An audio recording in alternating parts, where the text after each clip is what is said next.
বিধানসভা নির্বাচন, তার আগেই তৃণমূলের কার্যত দেখা যাচ্ছে রণকৌশল তৈরি। জেলায় জেলায় জেলা সভাপতি চেঞ্জ হলো, একদম সাংগঠনিক দিক থেকে রদবদল করা হলো। যেখানে জেলা সভাপতি নিয়ে অসুবিধে সেখানে কার্যত কমিটি গঠন করে দেওয়া হলো। রণকৌশল তৈরি। তৃণমূল কংগ্রেস নির্বাচনটাকে পাখির চোখ করে এগোচ্ছে, সেজন্যই আগে ভাগে রদবদল করলেন এবং রণকৌশলে রদবদল করলেন। আমার সঙ্গে রয়েছেন রাজনৈতিক বিশ্লেষক বিশ্বনাথ চক্রবর্তী। কোন কৌশলে বা কোন অঙ্কে এই রদবদল বা এই যে জেলা সভাপতি পরিবর্তন করা কার্যত এত বড় সিদ্ধান্ত, কোন অঙ্কে 26কেই পাখির চোখ করে এগোচ্ছে কার্যত?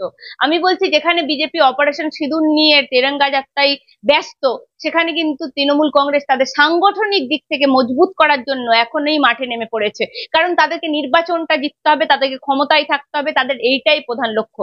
স্যার, কি বলবেন?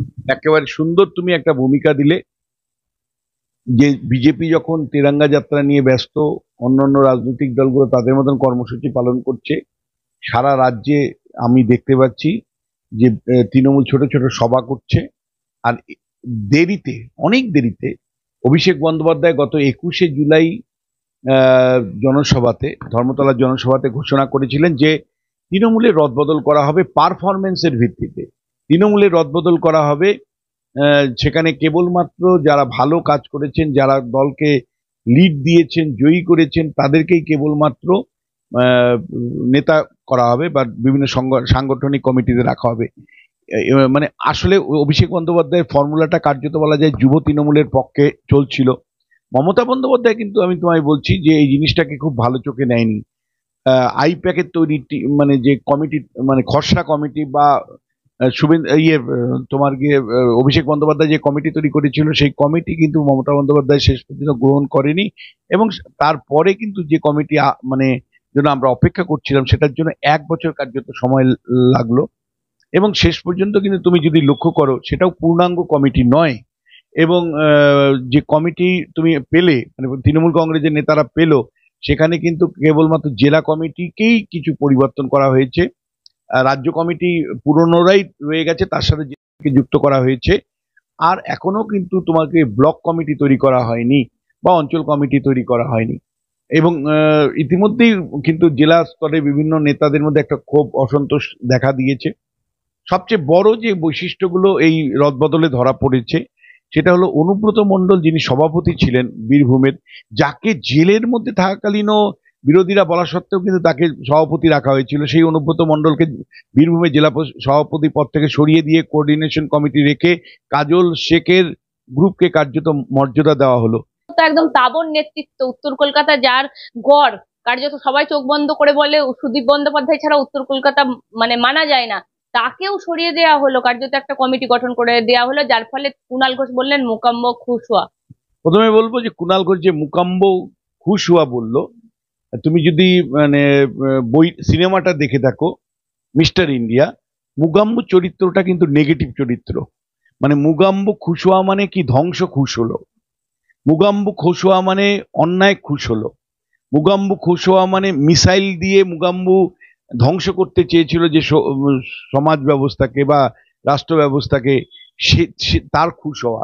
মানে মুগাম্বু খুশ হওয়াটা যদি রূপক অর্থে কুণাল ঘোষ ব্যবহার করে থাকেন, তাহলে বলবো যে অন্ধকারের জয় হলো, মানে সত্যের পরাজয় ঘটলো। কিন্তু আমি তার আগে তোমাকে দেখো, তোমার দর্শকদের বলতে চাই, একজন রাজনৈতিক পর্যবেক্ষক হিসাবে এই পরিবর্তনটাকে আমি কিভাবে দেখছি, দ্যাট ইজ ইম্পর্টেন্ট।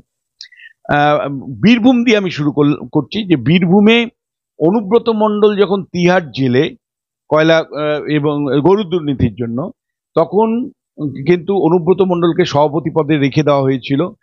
কিন্তু অনুব্রত মণ্ডল জেলে যাওয়ার পরে যে কয়টা নির্বাচন হয়েছে, ওই কাজল শেখ কিন্তু শেষ কথা বলেছে। এবং তুমি যদি কাজল শেখের নেতৃত্বে যে কোঅর্ডিনেশন কমিটি কার্যত ছিল, সেখানে অনেকেই ছিলেন, কিন্তু কাজল শেখ মূল মুখ ছিল। কাজল শেখ কিন্তু বোলপুরের মতন লোকসভা আসনে 3.5 লাখ ভোটে জয়ী করেছিল। মানে পরিষ্কার কাজল শেখ বুঝিয়ে দিয়েছিল যে অনুব্রত মণ্ডল থেকেও সে অনেক বেশি ভোট বোঝে, মানে মানুষকে জড়ো করতে পারে, আরো পরিষ্কার ভাষায় বললে যে ভোট লুট করতে পারে। ফলে কাজল শেখ কিন্তু মানে চরাম তারপরে গুড় বাতাসার থেকেও যে আরো বেশি এফেক্টিভ, সেটা প্রমাণ করে দেওয়ার পরে অনুব্রত মণ্ডলের কিন্তু গুরুত্ব কমে গেছে। অনুব্রত মণ্ডল যদি তিহার জেলে থাকতেন আর কাজল শেখরা হেরে যেত কোনো আসনে, তাহলে কিন্তু আমি বলছি অনুব্রত মণ্ডলের গুরুত্ব বাড়তো। কিন্তু হ্যাঁ, কাজল শেখ যেহেতু মানে অনুব্রতর থেকেও বড় ব্যবধানে জয়ী হয়েছে, একটার পর একটা গ্রামে যেভাবে ভোট করান অনুব্রত করান, তার থেকেও আরো মসৃণ ভাবে নিশ্চুপে যেভাবে ভোট করিয়ে নিয়েছেন, লুট করিয়ে নিয়েছেন, তাতে কিন্তু কাজল শেখের রেট বেড়েছে। এবং দল কিন্তু দেখো, তৃণমূল হলো আস্থাশীল শুধু নয়, তৃণমূল হলো ভোটের বোঝে। তৃণমূলের কাছে অনুব্রত মণ্ডল গুরুত্বপূর্ণ নয়, তৃণমূলের কাছে মমতা বন্দ্যোপাধ্যায় এবং অভিষেক বন্দ্যোপাধ্যায়ের কাছে হলো ভাই জো জিতা ও সিকান্দার। কাজল শেখ আমাকে 3.5 লাখ ভোটে জিতিয়ে দিয়েছে, অনুব্রত মণ্ডল জেতা তো 1 লাখ ভোটে। ফলে কাজল শেখ 3 গুণ ভোটে জিতিয়ে দিয়েছে, নিশ্চুপে জিতিয়ে দিয়েছে, কোন রকম মানে সেইভাবে মৃত্যু ছাড়া যে নীরব সন্ত্রাসে ভোট করিয়ে নিয়েছে কাজল শেখ। ফলে তাকে তো প্রতিদান দিতেই হবে, সেই জন্য অনুব্রত বাদ। আর কোঅর্ডিনেশন কমিটি সন্ত্রাসের পরিবেশ ছাড়াও মানে ভোট করিয়ে নিয়েছে, একদম নিশ্চুপে করিয়ে নিয়েছে। অনুব্রত বরঞ্চ কথা হতো, বিতর্ক হতো, মানে সংবাদ মাধ্যমে ফোকাস থাকতো, সন্ত্রাসটা ধরা পড়তো। আর কাজল শেখ কিন্তু সন্ত্রাস ছাড়াই ওই রকম গ্রামের পর গ্রাম ভোট লুট হয়েছে, কিন্তু লোক জানতে পারেনি, মানে কেউ কিন্তু মানে টু শব্দও করেনি এবং কোনো মৃত্যুও ঘটেনি। ফলে অনুব্রত থেকে কাজল শেখ অনেক মসৃণ ভাবে ভোট করানোর জন্য পুরস্কার পেল, কোঅর্ডিনেশন কমিটি রেখে দেওয়া হলো, অনুব্রতকে বাদ দিল। এবার যদি তুমি দেখো এই মডেলটা কেন উত্তর কলকাতায় কার্যকারী হলো, কেন উত্তর কলকাতায় সুদীপ বন্দ্যোপাধ্যায়কে সরিয়ে দিয়ে ওই বীরভূমের মতন কোঅর্ডিনেশন কমিটি আসলো, তার কারণ সুদীপ বন্দ্যোপাধ্যায় বিরোধী একটা বড় গোষ্ঠী ছিল, যারা মানে কার্যত সুদীপ বন্দ্যোপাধ্যায়কে মানতে রাজি ছিল না। এবং উত্তর কলকাতায় কিন্তু তাপস রায় ভোটে দাঁড়িয়েছিল বিজেপির ক্যান্ডিডেট হিসাবে, এবং বহু ওয়ার্ডে তাপস রায় এগিয়েছিলেন। ফলে নির্বাচনী রাজনীতির দিক থেকেও যদি দেখো, উত্তর কলকাতায় তৃণমূল কংগ্রেসের মানে মেশিনারি বা ভোট অন্য আগের নির্বাচনের থেকে কম তারা পেয়েছে, এবং দলের মধ্যে চূড়ান্ত বিবাদ। কুণাল ঘোষ একদিকে, সুদীপ বন্দ্যোপাধ্যায় একদিকে, হ্যাঁ নয়না বন্দ্যোপাধ্যায় একদিকে, তো মানে তোমার গিয়ে তাপস রায় চলে গেলেন, একাধিক কাউন্সিলর সুদীপের বিরুদ্ধে। ফলে এইরকম অবস্থায় যেহেতু বীরভূমের মডেল মানে কোন সভাপতি না রেখে 8-9 জনকে নিয়ে একটা কমিটি তৈরি করে দিলে কাজ হয়, ফলে কেউই অখুশি হবে না, প্রায় সবাইকে এর মধ্যে ঢুকিয়েছে একমাত্র কুণাল ঘোষকে বাদ দিয়ে। ফলে তুমি যদি লক্ষ্য করো, কুণাল ঘোষ দাবি করছে যে সে রাজ্য স্তরে আছে, ফলে কেন জেলা স্তরে থাকবে না? অতীতে তো মানে অনেকেই ছিল, আমি রেখেছি।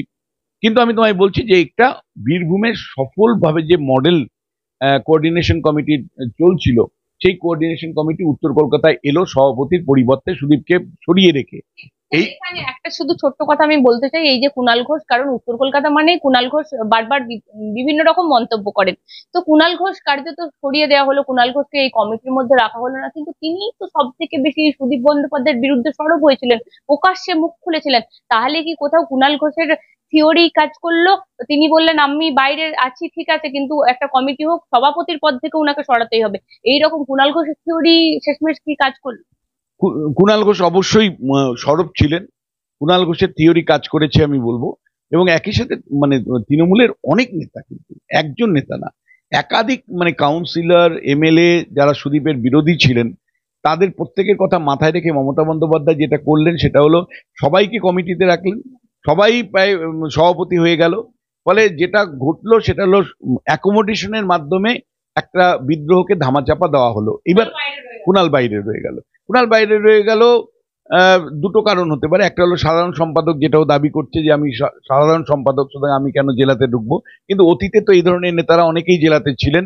ফলে তাহলে একটা হতে পারে যে একদিকে সুদীপকেও বাদ দিলাম আর তার প্রতিদ্বন্দ্বী কুণালকেও বাদ দিলাম, এই সমীকরণও হতে পারে, এইবার আর বেশ কয়েকটা বৈশিষ্ট্য আছে। আরেকটা বৈশিষ্ট্য হলো, তুমি যদি লক্ষ্য করো জেলাতে যে সমস্ত নেতাদেরকে বাদ দেওয়া হয়েছে, যেমন অরূপ চক্রবর্তী, তোমার গিয়ে অলোক চক্রবর্তী শিলিগুড়ির, এরকম অসংখ্য যে জেলার থেকে বাদ দিয়েছে, এদেরকে সবাইকেই কিন্তু রাজ্য কমিটিতে আনা হয়েছে অ্যাডিশনালি, মানে যে যা রাজ্য কমিটিতে ছিলেন তারা তো থাকছেনই, তার সঙ্গে অ্যাড করা হলো। তার মানে কি, মমতা বন্দ্যোপাধ্যায় নির্বাচনের আগে কোনো ঝুঁকি নিলেন না, অর্থাৎ যদি মানে যাদেরকে জেলাতে বাদ দেওয়া হলো আহ্বায়ক হিসাবে, সভাপতি হিসাবে, তার বিজেপি নিয়ে নেয়, বিদ্রোহ করে, ফলে মমতা বন্দ্যোপাধ্যায়ের যে অ্যাকোমোডেশন রাজনীতি তার মধ্যে এই জেলা মানে আলটিমেটলি তো দলের সিদ্ধান্ত শেষ পর্যন্ত মমতা বন্দ্যোপাধ্যায় নেন, অভিষেকই নেন। ফলে 5-10টা নাম যদি যুক্ত হয় রাজ্য স্তরে, সম্পাদক কি যায় আসে? ফলে তোমাকে দেখানো হলো যে তুমি জেলায় বাদ গেছো, কিন্তু এখানে সম্পাদক হিসাবে রাজ্য কমিটির সম্পাদক হিসেবে আছো। আমরা জানি যে রাজ্য কমিটির সম্পাদক হিসাবে কোনো একটা মিটিং এ ডাক পাওয়া ছাড়া কোনো কাজই নেই, একই কাজ, ল্যাম্প পোস্টের কাজই সব জায়গায়, একদম ল্যাম্প পোস্টের কাজ সব। কিন্তু যেটা মমতা বন্দ্যোপাধ্যায় যেটা করেন সেটা হলো যে ধরে রাখলেন। তৃতীয় যেটা দেখো, এই রিসাফেলের জেলা স্তরে রিসাফেলের ক্ষেত্রে আমি লক্ষ্য করেছি যে মমতা বন্দ্যোপাধ্যায় যেখানে তফসিলি জাতি আছে, তফসিলি উপজাতির ক্যান্ডিডেট হবে, অর্থাৎ বিধানসভায় আসন সংরক্ষণ আছে, সেই সব জায়গায় কিন্তু তিনি সভাপতি বা আহ্বায়ক পদগুলো জেনারেল কাস্টের লোককে দিয়েছেন। অর্থাৎ MLA schedule caste, schedule tribe হবে, আর দলের সাংগঠনিক ক্ষমতা জেনারেল কাস্টকে দিবে, কারণ জেনারেল কাস্টের লোকের তো এমএলএ হওয়ার সুযোগ নেই, এমপি হওয়ার সুযোগ নেই আসন সংরক্ষণের জন্য। এইভাবে সাধারণ এবং তফসিলি জাতি উপজাতিদের মধ্যে একটা ভারসাম্য রাখার চেষ্টা উনি করেছেন। একই সাথে যাদেরকে উনি প্রার্থী করবেন সেই জায়গার কথা মাথায় রেখে এখানে কিন্তু আইডেন্টিটি বা পরিচয় সত্তার উপর গুরুত্ব দিয়েছেন। বলে একটা উদাহরণ দিন স্যার। ধর শিলিগুড়িতে আমি জানি যে গৌতম দেবকেই প্রার্থী করবে, মমতা বন্দ্যোপাধ্যায়ের খুব কাছের লোক, গৌতম দেব প্রার্থী এবার হয়তো হবেন। এইবার গৌতম দেবের ওই শিলিগুড়ি কনস্টিটুয়েন্সিতে যেখানে মানে বিজেপির নেতা শঙ্কর ঘোষ আছে, শঙ্কর ঘোষের জয়ের পেছনে কিন্তু অবাঙালি ভোট ব্যাংক আছে। এবার অবাঙালি ভোট ব্যাংকে বার্তা দেওয়ার জন্য ওখানে কিন্তু মানে সঞ্জয় ত্রিপুরওয়াল মানে বলে একজন অবাঙালি ব্যবসায়ীকে আহ্বায়ক করা হলো, কনভেনার করা হলো।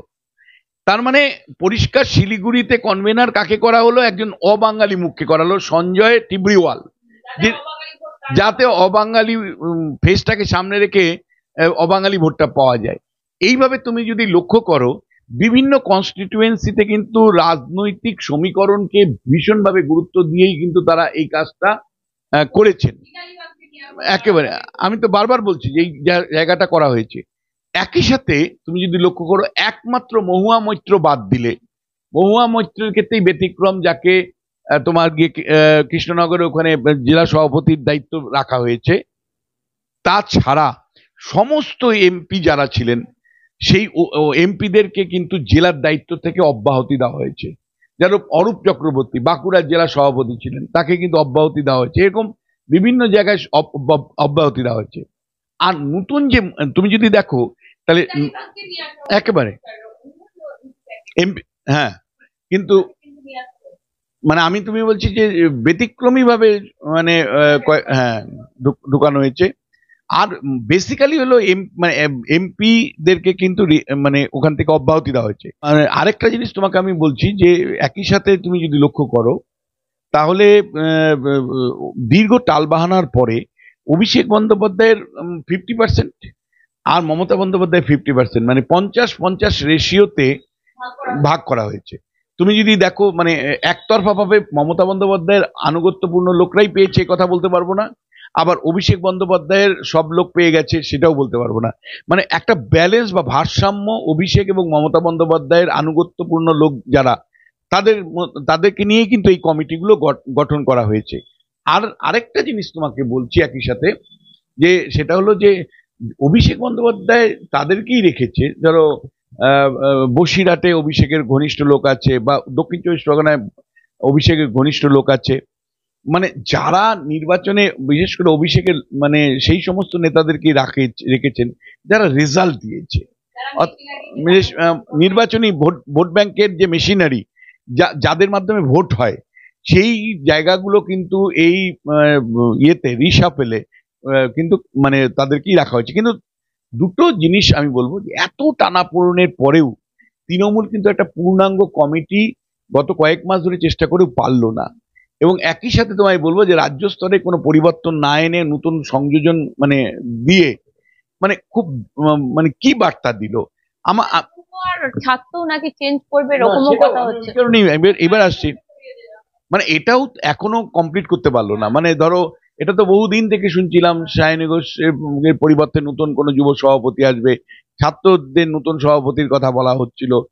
এবং শুধু তো মানে সভাপতি বদল নয়, জেলায় জেলায় বদল করতে হবে, কলেজ ইউনিট গুলোতে বদল করতে হবে। আমি তোমায় বলছি, দিনের শেষে তৃণমূল কংগ্রেস ধরো ছাত্র ইউনিয়নের মানে ছাত্র নেতাদেরকে নিয়ে সত্যি কি ভাবে?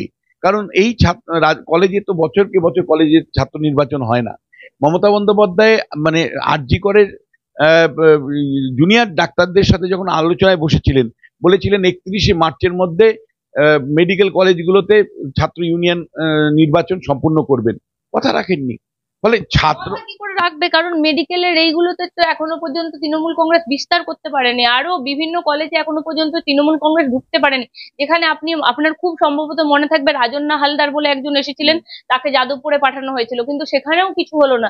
আমি বলছি এই এই জায়গাগুলোতে এখনো পর্যন্ত ছাত্র নির্বাচন করতে সরকার কখন এগোবে? যখন উনাদের সংগঠন মজবুত হবে। কিন্তু তৃণমূল কংগ্রেসের সংগঠনই তো কলেজে কলেজে। আমি তোমায় বলছি, মানে তৃণমূল হয়তো এটা ভাবছে যে প্রত্যেকটা কলেজে তো তৃণমূলের ইউনিট আছে, মানে অবৈধ ইউনিট। এই অবৈধ ইউনিট গুলো চলে মূলত মানে মাসল পাওয়ার দিয়ে, পেশি শক্তি দিয়ে, পুলিশ প্রশাসনের প্রোটেকশন দিয়ে টাকা পয়সা লুট করে। আমার মনে হয় যে কোনো একটা জায়গায় তৃণমূল হয়তো এই মডেলটাই ধরে রাখতে চেয়েছে। তার কারণ হলো, যদি সত্যি তৃণমূলের ছাত্র সংগঠনগুলোকে গণতান্ত্রিকভাবে গড়ে তুলতে হয়, তাহলে কিন্তু আমি তোমায় বলছি তৃণমূল কংগ্রেসের মানে সমর্থন কলেজ বিশ্ববিদ্যালয় স্তরে কিন্তু তলানিতে ঠেকবে। মানে আমাদের বিভিন্ন জায়গার অভিজ্ঞতা বলে, কলেজ বিশ্ববিদ্যালয়ে যে ছাত্ররা তৃণমূলের সাথে এখনো আছে, যারা আছে ভয়ে আছে। মানে কোনো কলেজে মানে অল্প বয়সী ছেলেমেয়েরা তৃণমূলকে পছন্দই করে না, কিন্তু ভয় ভীতি সন্ত্রস্ত, চাকরি পাবো না, সুযোগ সুবিধে পাবো না, মানে ভাতা পাবো না, ভর্তি হতে পারবো না, এই ভয়ে বলা যায় যে তৃণমূলের সাথে থাকতে বাধ্য হয়। তোমাকে আমি বলছি, এই ভয় ভীতি না কাজ করে। মানে তুমি স্টুডিওতে বসে নানা কথা বলতে পারি, কিন্তু এই যে মমতা বন্দ্যোপাধ্যায় যে ভয় ভীতি সন্ত্রস্ত করে রাখেন, এতে কিন্তু আমি তোমায় বলছি খুব লাভ পান উনি, বছরকে বছর লাভ পাচ্ছে না। আমি একটা উদাহরণ দিচ্ছি তোমাকে। জুনিয়র ডাক্তাররা ব্যাপক আন্দোলন করলো, আলোচনায় মানে দিশেহারা হয়ে মমতা বাধ্য হলেন আলোচনা করতে। বেশিরভাগ মানে তার প্রতিশ্রুতি পালন করলেন না।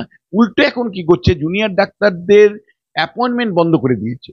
মানে জুনিয়র ডাক্তারদের অ্যাপয়েন্টমেন্ট মানে ওনাদের কাউন্সিলিং হয়ে গেছে, মানে প্রায় মানে 850-র উপরে মানে জুনিয়র ডাক্তার নিয়োগ হওয়ার কথা। এখন কিন্তু সরকার আর বলছে না, এখন কোনো বুদ্ধিজীবী বলছে না, এখন কোনো তৃণমূলী কাগজ বলছে না যে জুনিয়র ডাক্তারদের অভাবে চিকিৎসা লোক পাচ্ছে না। জুনিয়র ডাক্তারদের মানে কাউন্সিলিং কমপ্লিট হয়ে গেছে মার্চ মাসে, আজকে এপ্রিল হলো, মে হলো, জুনিয়র ডাক্তাররা বারবার মানে স্বাস্থ্য সচিবের কাছে গিয়ে বলছে যে আমাদের অ্যাপয়েন্টমেন্ট আটকে রেখেছেন কেন, ফাইল গেছে নবান্নতে। সেই 850 জুনিয়র ডাক্তার যদি মানে কাজে যোগ না দেয়, তাহলে এখন আপনারা বলছেন না কেন, মানে আপনারা অ্যাপয়েন্টমেন্ট দিচ্ছেন না কেন? জুনিয়র ডাক্তাররা আন্দোলনে গেছে জন্য। প্রায় সকলেই বলছে যে মানে রিভেঞ্জ, মানে প্রতিশোধের বার্তা দিচ্ছে মমতা বন্দ্যোপাধ্যায়, যে 850 জুনিয়র ডাক্তার যাদেরকে ইমিডিয়েটলি অ্যাপয়েন্টমেন্ট করে জয়েন করার কথা, তাদেরকে জয়েনিং করার সুযোগ দিচ্ছে না, আটকে রেখেছে ফাইল, প্রতিহিংসার জন্য। এই অভিযোগটা বারবার বারবার ডাক্তার বাবুরা বলছে। আর এখন কোনো বুদ্ধিজীবী বলছে না, এখন কোনো তৃণমূলী বুদ্ধিজীবী বলছে না, কাগজ বলছে না যে ডাক্তারবাবুদের অ্যাপয়েন্টমেন্ট কেন নিশ্চিত করছে না তৃণমূল সরকার, মমতা বন্দ্যোপাধ্যায়। ডাক্তারবাবুদের অভাবে মানুষ চিকিৎসা পাচ্ছে না, এখন তৃণমূলের নেতারা চুপ কেন? এখন চুপ কেন? মমতা বন্দ্যোপাধ্যায় ফাইল আটকে রেখে দিয়েছে, সই করছে না, এখন আপনারা সরব হচ্ছেন না কেন যে সাধারণ লোক চিকিৎসা পাচ্ছে না? এই যে ভোটের অঙ্ক কষে কার্যত রদবদল, আমি বলছি আখেরে কি তৃণমূল কংগ্রেস এই অঙ্ক দিয়ে যেভাবে পরিবর্তন ঘটালেন তাতে কি জয়ী? দেখো, মানে তৃণমূল কংগ্রেস শুরুই করবে 30%, 33% মুসলমান ভোট দিয়ে। ফলে আমি 1 ইঞ্চিও দেখতে পাচ্ছি না সংখ্যালঘু মুসলিমরা তৃণমূলের থেকে সরে গেছে, 1 ইঞ্চিও আমি দেখছি না। তৃণমূল কংগ্রেসের কাছে এখন সবচেয়ে বড় চ্যালেঞ্জ যে মুসলিম ভোটটা ইনট্যাক্ট আছে, হিন্দু ভোটের পোলারাইজেশন যাতে আটকানো যায়। মানে মুসলিম ভোটটা তো উনার আছেই, মমতা বন্দ্যোপাধ্যায়, অভিষেক বন্দ্যোপাধ্যায়ের, শুধু হিন্দু ভোট যাতে এক কাঠা না হয় সেই উদ্যোগটাই নিচ্ছেন। সেই কারণেই উনি হঠাৎ করে মানে তুমি দেখবে মানে একটু হিন্দুদের প্রতি মানে আলাদা মানে বার্তা দেওয়ার চেষ্টা করছে। ধরো তোমায় আমি বলছি, জগন্নাথ মন্দির, পুরীর জগন্নাথ মন্দির উদ্বোধনকে কেন্দ্র করে যেভাবে তৃণমূল রাস্তায় নামলো, প্রচার করলো, ব্যাপক প্রচার করলো, মানুষের সমালোচনাকে অগ্রাহ্য করে যে ট্যাক্স পেয়ারের টাকা দিয়ে কেন জগন্নাথ মন্দির হবে, কোনো পাত্তাই দিল না। এটা প্রমাণ করতে যে আমরাও হিন্দু। এবং তোমাকে বলছি যে তৃণমূল কংগ্রেসের কাছে মুসলিম ভোট ব্যাংকটা থাকার ফলে মমতা বন্দ্যোপাধ্যায় শুধু একটা এজেন্ডা এখন চলছে যে ভাই নির্বাচনের আগে জানি শুভেন্দু অধিকারীরা হিন্দু ভোটের পোলারাইজেশনটা মাত্রাধিক না করে। হিন্দু ভোটের পোলারাইজেশন করলে তার ধাক্কাটা সামাল দেওয়া মমতা বন্দ্যোপাধ্যায়ের পক্ষে কঠিন। সেই কারণেই আমি তোমায় বলছি, মমতা বন্দ্যোপাধ্যায় যেন তেন প্রকারণে হিন্দুদের কাছে বার্তা দেওয়ার চেষ্টা করছে, ভাই আমি তোমাদেরও লোক, এই বার্তাটা দেওয়ার চেষ্টা করছে। কিন্তু দেখো, তৃণমূল কংগ্রেসের সংগঠন বলতে মমতা বন্দ্যোপাধ্যায়কেই বোঝায়, তৃণমূলের সংগঠন বলতে অভিষেক বন্দ্যোপাধ্যায়কে বোঝায় আর আইপ্যাককে বোঝায়। আর বাদ বাকি যারা আছেন, সত্যি কি তারা কোনো মানে ক্ষমতা ভোগ করেন? অনুব্রত সত্যি কিছুটা ক্ষমতা ভোগ করতেন, সেই অনুব্রতকে এখন কোঅর্ডিনেশন কমিটির আন্ডারে কাজ করতে হবে। আর বাদ বাকি জেলা সভাপতি যারা আছেন, সত্যি কি তারা স্বাধীনভাবে নিজের মতন করে দল চালাতে পারেন? আইপ্যাক যেভাবে বলে দেয়, অভিষেক বন্দ্যোপাধ্যায় অফিস থেকে বা মমতা বন্দ্যোপাধ্যায় অফিস থেকে যেভাবে বলে দেওয়া হয়, তার বাইরে তাদের কতটুকু স্বাধীনতা আছে, কি আছে?